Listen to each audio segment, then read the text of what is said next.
Suara Kebenaran pada Sabtu, 3 Desember 2022 berjudul Jejak Hidup. Nebukadnezar mengakui Allahnya Daniel, Sadrah, Mesakh, dan Abednego lebih dari semua dewa. Ia bisa melihat jejak Allah yang sangat hidup dan nyata di dalam hidup mereka. Mereka tetap teguh pada integritas percayanya kepada Tuhan, walaupun mereka dapat mengalami kematian. Tentu akhirnya Tuhan yang menolong mereka selamat dari dapur api. Sungguh kesaksian hidup yang tak terbantahkan. Luar biasa penyertaan Tuhan. Kalau kisah hidup kita ditulis, apakah ada jejak Tuhan di situ? Atau jejak yang lain? Orang yang jejak rekam hidupnya tidak disertai Tuhan, tidak mungkin masuk surga. Ketika kita berkomitmen mencari Tuhan lewat khotbah, doa bersama, doa pagi, selalu merenungkan dan menghayati Tuhan, kita tidak mungkin tidak bertumbuh untuk lebih berkenan. Kita tidak mungkin tidak menunaikan pekerjaan Allah. Seseorang yang berinteraksi dengan Allah tidak mungkin tidak bertambah lebih kudus. Sebab kalau ia setiap hari berdoa, sulit baginya untuk berbuat dosa.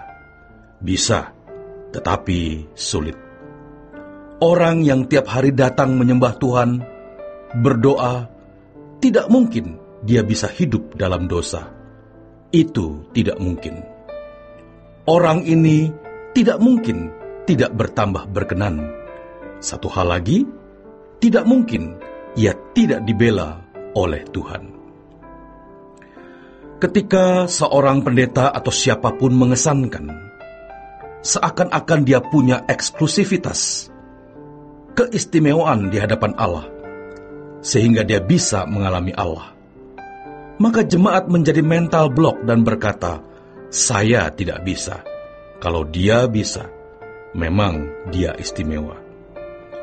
Jangan berpikir dangkal. Berinteraksi dengan Allah, mengalami Allah, itu bukan karunia.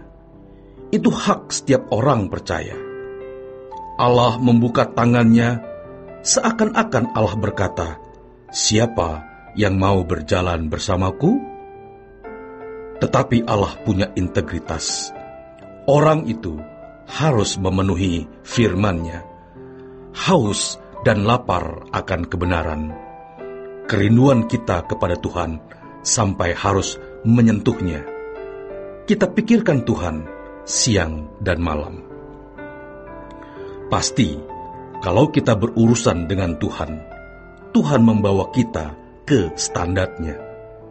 Memang bisa membuat kita frustasi, sebab kita tahu apa yang baik, tetapi daging kita seringkali masih menarik-narik kita melakukan apa yang tidak sesuai dengan standar kesucian Allah. Itulah pergumulan, dan itu indah. Mestinya standar hidup yang benar adalah kita hidup hanya untuk menemukan Tuhan. Kita harus se-ekstrim-ekstrimnya, sefanatik-fanatiknya. Sebesar apa masalah kita? Serumit apa problem yang kita hadapi? Kalau Allah yang besar di pihak kita, karena kita di pihak Dia, apa masalah besar yang tidak bisa diselesaikan oleh Allah? Sejatinya, persoalan apapun bisa kita selesaikan dengan syarat berjalan dengan Tuhan.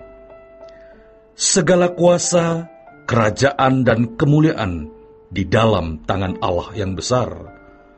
Kalau kita percaya Allah itu hidup, Allah hadir, Allah nyata, kita harus berusaha menemukan Dia, berinteraksi, berjalan bersama Tuhan.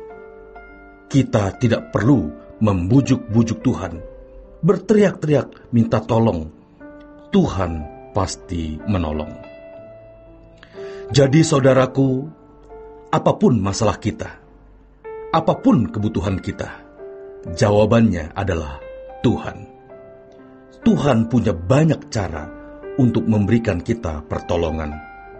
Tuhan punya banyak cara untuk meloloskan kita dari bahaya. Akhirnya kita tahu betapa Tuhan itu nyata menolong kita. Mungkin kita pernah bimbang atau bingung karena Allah tidak kelihatan dengan kasat mata. Tetapi ingat, agama lain juga punya dewa dan ilah yang tidak nyata juga, namun mereka setia. Mereka bisa menunjukkan kesetiaan mereka dengan tetap mempercayai ilah, dewa, atau Allahnya, dan melakukan kewajiban agama mereka. Allah kita adalah Allah yang menginginkan kita percaya walau tidak melihat. Ini mengasihkan, di mana Allah seakan-akan memperlakukan kita seperti memperlakukan orang lain yang tidak sungguh-sungguh mencarinya. Sejatinya pasti beda, tidak akan sama. Nanti kita akan melihat tindakan-tindakan Tuhan yang membedakan kita dengan mereka. Cerdas sekali Tuhan menyatakan kehadirannya di dalam hidup kita. Pasti Tuhan membedakan. Tuhan pasti nanti akan bertindak. Tindakan Tuhan itu seperti tidak terbaca orang. Bahkan kita sendiri juga tidak bisa menangkap kecuali diberi hikmat Tuhan. Saudaraku, orang-orang yang berjalan dengan Tuhan, cepat atau lambat, kualitasnya akan merekah. Tidak bisa tidak. Memang Tuhan menempatkan kita di dunia ini untuk menjadi terang mewakili Dia. Tuhan mau hadir dan tampil dalam gelanggang dunia ini. Yesus telah naik ke surga, tetapi Ia mau tampil di gelanggang dunia ini, di dalam dan melalui hidup kita.